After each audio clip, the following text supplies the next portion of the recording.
might be the better time to do it. Now rather than later when it gets bigger. Yeah, and then retain that stem out there. So the upright growth in here is still going to have canopy around it. Today we're at Springfield Gardens Primary School doing our annual risk assessment. We have 38 trees to get through today, and we're about 5 in. James is taking some photos for some of the remedial pruning and work that we need to do, and then we'll move on to the next tree and see how it goes.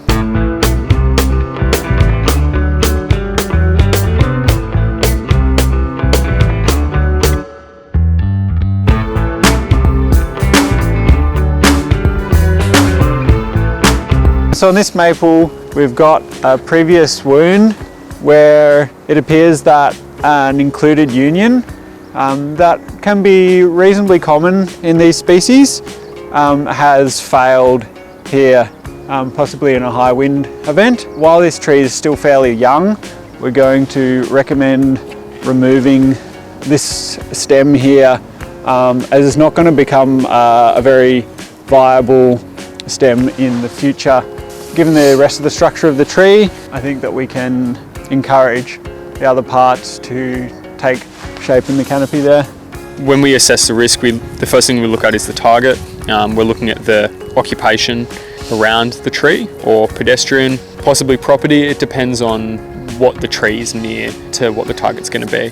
Then we look at the size of the branch or tree that is going to fail, and the probability of failure. So once we have our target size and probability of failure, we are then given a risk of harm at the end.